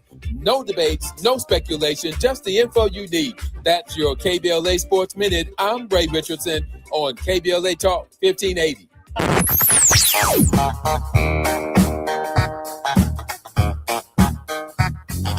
This is KBLA Talk 1580. Talk radio. That's music to your ears. We're unapologetically progressive. KBLA Talk 1580. We've got a lot to talk about. I'm Reverend Gerald, the life coach. Is someone you love struggling with addiction and mental illness? Is improving your family's health important? Want to leave a legacy that your family can grow? Are you ready to enhance your perception of life experiences? Then wake up weekends at 7 a.m. with Urban Family Focus and get the wisdom, opportunity, resources, and motivation to live your best life. Join the conversation on Urban Family Focus Saturday and Sunday at 7 a.m. Unapologetically progressive. KBLA Talk 1580. We've got your black. Still battling a thirsty lawn that guzzles water and drains your wallet? Let LADWP turn that patch of grass into a gorgeous, drought-smart garden for free. We're talking a full California-friendly landscape makeover designed and installed by pros at no cost to you. That's right, LADWP does the work, you get the upgrade. Ready to transform your yard and save big? Visit ladwp.com/leap. That's ladwp.com/LEAP. USC Visions and Voices invites you to the LA premiere of Major, an exciting new dance theater performance exploring the legacy of Major at Dance. Directed by award-winning choreographer Ogemdi Ude, Major combines music and movement to explore what it means to be proudly Black and proudly femme. Join us on Wednesday, February 4th at USC's Bovard Auditorium. Reserve your free ticket now at visionsandvoices.usc.edu. That's visionsandvoices.usc.edu. KBLA Talk 1580, connecting you with the world. African Focus Incorporated is a community-based organization whose mission is to bring Africans and African Americans together, lead charitable initiatives on the motherland, and educate people from all walks of life on the beauty, legacy, and opportunity of Africa's 54 nations. And it's that time once again when African Focus is teaming up with KBLA Talk 1580 for our 8th annual African Focus Trailblazers Tour. Travel with us in 2026 when we're headed to the Southern African nations of Zambia and Botswana for a historical, cultural, and vacation tour led by me, Dominique DePrima, Cultural Ambassador for African Focus Incorporated. Enjoy luxurious accommodations, conscious fellow travelers, shopping, adventures, cultural tours, wildlife safaris, and a giant waterfall, one of the world's 7 wonders, along with a chance to be of service at an orphanage on the continent. Become an AFI trailblazer by exploring the motherland with a nonprofit organization that has members in Africa and America to help roll out the red carpet for you, and together we'll make a difference and have fun doing it. For more information, visit africanfocus.org or call 310-676-7300. That's 310-676-7300 or africanfocus.org. Whether it's stateside or exploring the diaspora, we're with you every step of the way. African Focus and KBLA Talk 1580. Come go with us. You're listening to Jesse Jackson Jr. on KBLA Talk 1580. The Jesse Jackson Jr. Show. The Jesse Jackson Jr. Show. The Jesse Jackson Jr. Show. The Jesse Jackson Jr. Show. King Volley, drop the beat. Come on and talk with me. Come on and listen to the me. Come on and talk with me. Come on and listen to me. KBLA Talk 1580. Download the app. I'm Jesse Jackson Jr. Welcome forward to the Jesse Jackson Jr. Show on KBLA Talk 1580. Our very special guest in this hour is none other than Dr. Estard Yuri, principal of the Yuri firm. Dr. Yuri, welcome forward to the show. Man, Wednesdays is always something, isn't it? It certainly is. I certainly appreciate you being here. Dr. Yuri, what should the international and the domestic civil rights community be thinking about at this hour? There's a lot, right? I think there are a few things. One is about understanding where we are. Many times we goal set, but we don't level set. And so it leaves room for us to make the tragic mistake of believing that somehow or other we are much farther along than we really are. So I think part of it is making sure that we're very clear when $1,000 today is worth 83% of what $1,000 could get you 5 years ago. A Trump bond isn't going to do much for you. It's not an original idea. When we think about Brother Derek Hamilton at the New School, when he was talking about baby bonds, folks looked at him sideways, and he said every child born in the country needed to be given a bond that was worth, I believe, about $50,000. It was certainly not a grand. When you can't get a livable wage, when living expenses outpace your ability to work all 24 hours and then some, we got to be honest about where we are. I think we have been too sheepish in describing what is the reality that we are facing. And so we'll offer platitudes and symbolic descriptions. But the reality is pain. We are hurting, and we're hurting because the economic thriving that is widened the racial wealth gap, particularly amongst the elites, where you've got the top 1% controlling more wealth in the country than the bottom 98 to 99% combined. That's a reality. We've got to be clear on that so that when we start thinking about what are the responses, what are the demands that we would make, you can't demand to solve a problem that you've not assessed.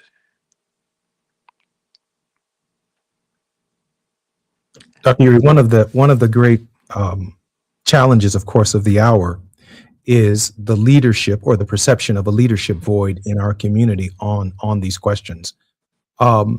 Personally, I hope that African Americans are represented through their leadership at Mr. Petty's funeral in Minnesota. I think it makes a great statement about our civil rights movement and our tradition. I'd like to see our involvement on the streets of Minneapolis, not just because our Hispanic brothers and sisters are being attacked or the citizens themselves are being attacked, but the pro-democracy movement itself. While we have a unique perspective on it, my concern is that our civil rights leadership still finds itself on the defensive in the Trump era, not able to project the kind of beyond Venezuela agenda that might be necessary to build and provide a vision for the nation going forward. Your thoughts on the vision of the nation going forward? Yeah, the nation going forward, you're not going to get a mass movement of folks who are going to exhibit the courage from within the structure, right? The structure is self-sustaining for a reason. Its primary goal is to protect its ongoing existence. If we go back and think about how did we get the Great Society Plan? How did we get Civil Rights Act in 64, Voting Rights Act in 65? You had economic empowerment that came in 66 and 67. Some of it came by way of what we now know as the precursor to, say, SNAP. And then in 68, you get the Fair Housing Act. That didn't come about because there was this radical recognition within the structure that this is the morally proper thing to do.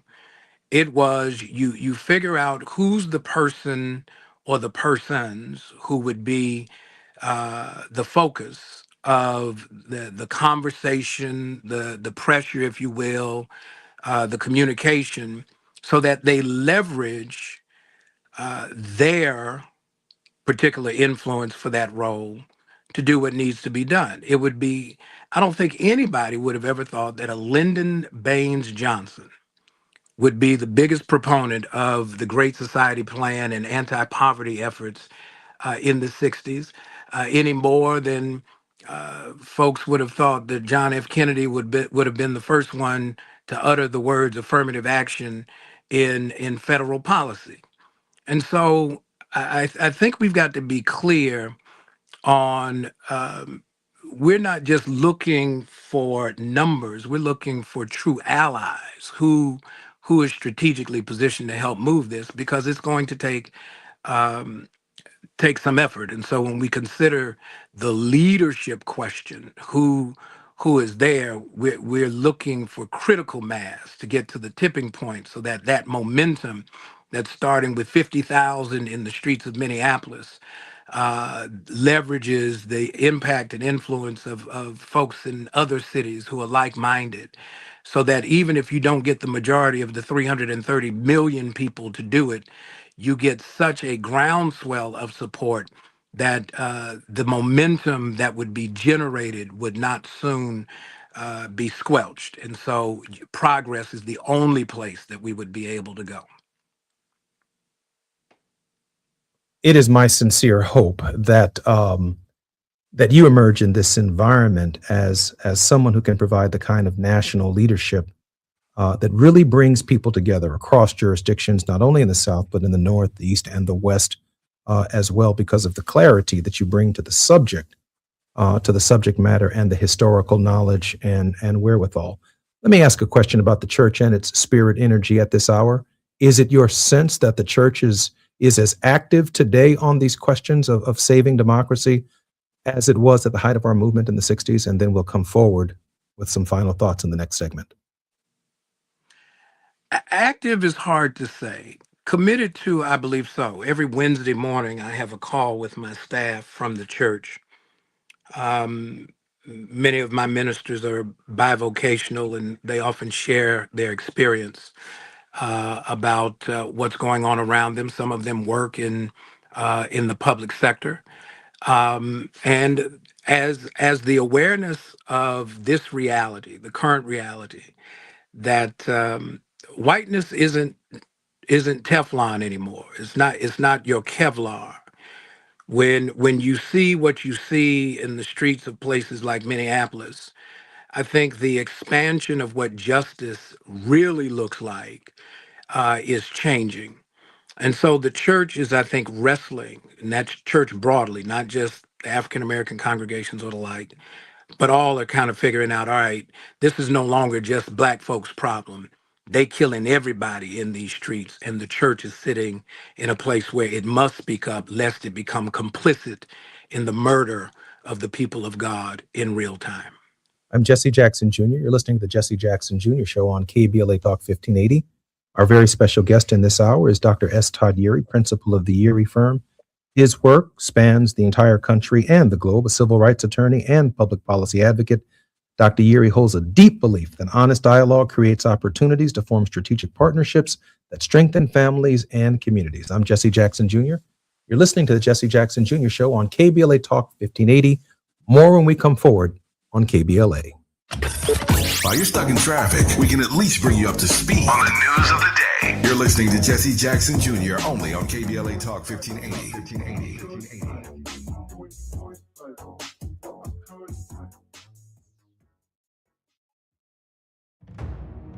They call it progress, but progress has a price. Land once held in Black hands, taken, stolen, erased. Acres paved into highways, fields burned. Homes replaced by parking lots and broken promises. Every deed lost was a dream deferred. We talk about millionaires, but what about the millionaires that never were? The farmers whose soil was seized, The families who watched their inheritance disappear. The wealth that never had a chance to grow because its roots were ripped from the ground. They took the land, but never the legacy, because the soil remembers, and so do we. Every story matters. Our mission is to collect, preserve, and amplify these stories. If this is part of your family's history, visit blacklandlost.org/share your story and help bring us closer to justice. Are you drowning in IRS tax debt? Angela was. She called Civic Tax Relief and saved over $80,000. Felicia was having health problems, got behind on her taxes, interest and penalties were adding up. She called Civic Tax Relief and saved over $15,000. Civic Tax Relief is a professional tax negotiation firm that can protect you from the IRS. If you're getting collection letters, call Civic Tax Relief for a free consultation. They will go to work helping you discover all the relief programs you may qualify for free. James owed the IRS $37,000. Civic Tax Relief represented him against the IRS, and by the time everything was completed, he did not owe the IRS anything. If you are in trouble with the IRS, call Civic Tax Relief for your free consultation now. 800-200-2257. 800-200-2257. Get a free consultation and real tax relief. Call 800-200-2257. 800-200-2257. KBLA Talk 1580. We've got a lot to talk about. KBLA Talk 1580, connecting you with services and solutions. The Autopsy Initiative provides a second autopsy free of charge for victims' families who have lost their loved ones due to a police-related death. The services offered through the initiative include the completion of a second autopsy, disclosure of preliminary findings, and a final autopsy report.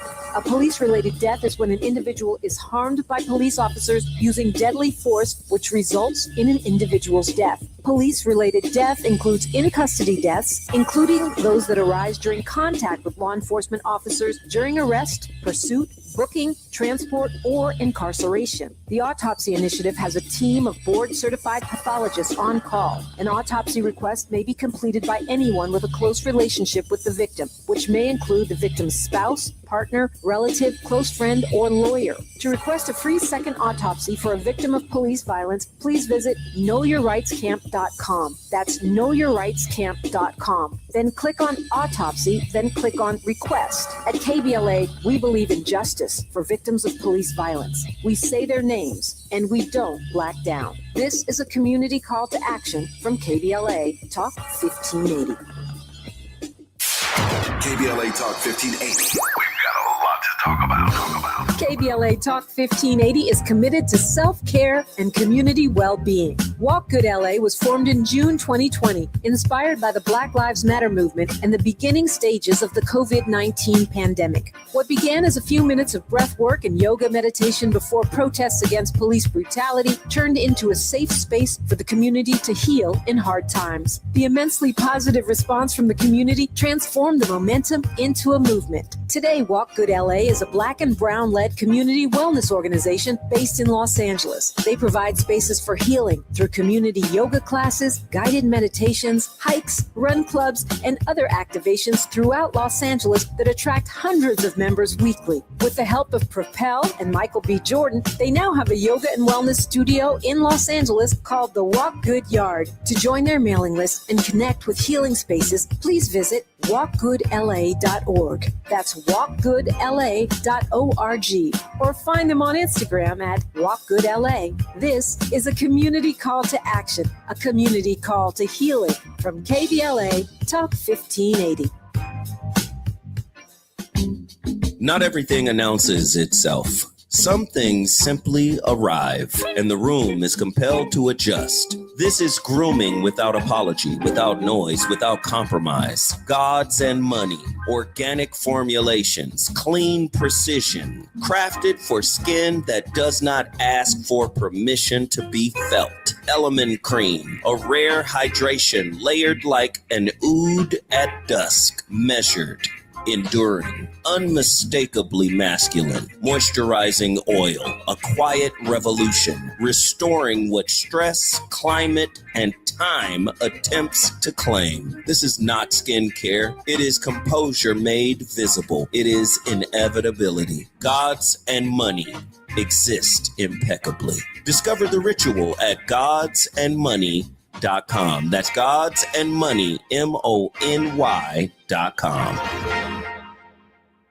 KBLA Talk 1580, connecting you with the world. African Focus Incorporated is a community-based organization whose mission is to bring Africans and African Americans together, lead charitable initiatives on the motherland, and educate people from all walks of life on the beauty, legacy, and opportunity of Africa's 54 nations. And it's that time once again when African Focus is teaming up with KBLA Talk 1580 for our 8th annual African Focus Trailblazers Tour. Travel with us in 2026 when we're headed to the Southern African nations of Zambia and Botswana for a historical, cultural, and vacation tour led by me, Dominique DePrima, Cultural Ambassador for African Focus Incorporated. Enjoy luxurious accommodations, conscious fellow travelers, shopping, adventures, cultural tours, wildlife safaris, and a giant waterfall, one of the world's 7 wonders, along with a chance to be of service at an orphanage on the continent. Become an AFI trailblazer by exploring the motherland with a nonprofit organization that has members in Africa and America to help roll out the red carpet for you, and together we'll make a difference and have fun doing it. For more information, visit africanfocus.org or call 310-676-7300. That's 310-676-7300. or africanfocus.org. Whether it's stateside or exploring the diaspora, we're with you every step of the way. African Focus and KBLA Talk 1580. Come go with us.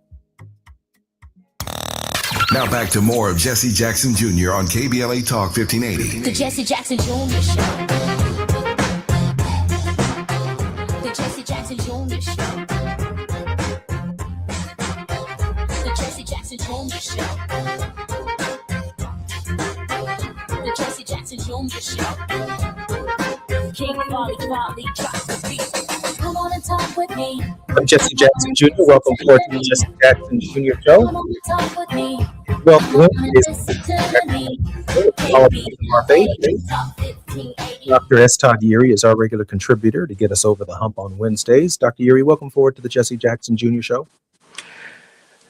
Glad to be here. Congratulations on season 2. Look, we jump in the deep end of the pool so quickly. I forget to tell you, you're doing big things, my man. We're doing the very best we can do. All we can do is be grateful to God for this opportunity on KBLA to share our thinking, to hear from people and amazing contributors over the course of the last year.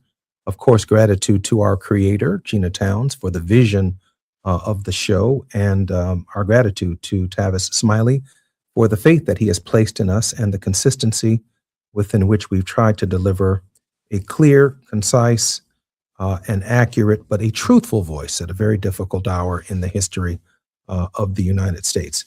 Todd, there've got to be some thoughts that I've skipped or missed up till this week that you might want to help me recoup before we get through the final segment of the show. That's what we're doing with about 4 minutes and some change left. That's We can go. You know what? We can go right to a word of hope, because I know you got a mini sermon. Here's what's moving through my mind. You know, I get to, sometimes not so much in the best way, see myself in the camera looking back at me as we're spending this time on Wednesday. And what now grows on my chin and my face now, though I would prefer that it was not quite so colorful. It reminds me that I'm not as young as I once was. Here's what I'm mindful of. We're all on the clock. Our time in this realm is finite. The difference we would make, the impact that we might be able to produce that makes someone else's path lighter is limited. And so we don't have time to play games and get into, the foolish debates that don't lead us anywhere. We've got to be clear-eyed and open-minded to what this moment actually requires of us. And so when I think about today, tomorrow will mark 1 year since the tragedy of a midair collision at Reagan National Airport. even as we're continuing to grieve the deaths of Renee Good and Mr. Preddy, an ICU nurse at a VA facility, even as we're living through the horrors of ICE wreaking havoc in blue cities, not a Republican-led city on the list. And so we got to be clear on what the politics of our faith really means. And we can't be afraid to kind of call it out because that's the moment that's required. But here's the moment of hope. Let me drop this, and then we'll see where we go. Jeremiah the prophet, the weeping prophet, who on the verge of giving up in Lamentations, said things were so bad. He remembers the wormwood and the gall. The bitterness of life was too much to bear. And then he says, but then I remembered. He reflected on his own story. He remembered his own history. And he says, the mercies of God are new every morning, and the faithfulness of God is indeed great.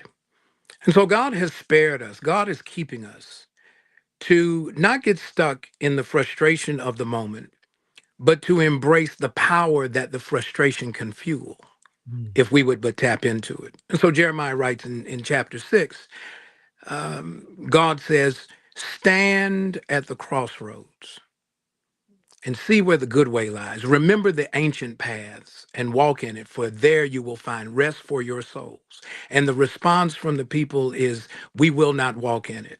Listen, our ancestors have paved the way. And they have shown us the way in terms of how we navigate in the moment with whatever tools are available to us, because we have a commitment to resilience and resistance. Because until we get justice, there is no justice for anyone. And so let's remember not only those who are being martyrs, not of their own choosing in the streets of this country right now, but also where the good way lies. What have we learned from our story, so that when we look in the mirror and we realize that we may have more days behind us than we have ahead of us, that we don't waste any more time playing these trivial games that lead nowhere, and let's make a difference in the world, not only for ourselves, but for generations yet unborn. So proud of you, Dr. Yuri, and so grateful for those comforting words. At a time when our nation is losing some very valuable contributors, our brothers and sisters in Los Angeles, the young man who was killed there in the detention of ICE, Sister Renee Nicole Good, and Preddy. The more we learn about him, the more we identify with just the cruelty of the government, the cruelty of man's inhumanity to man, and who would have ever thought it? The cruelty of the United States government to its own people. I'm Jesse Jackson Jr. I want to thank Dr. Todd Yuri. More when we come forward on KBLA tomorrow on Thought Provoking Thursdays. I'm Jesse Jackson Jr. More on KBLA.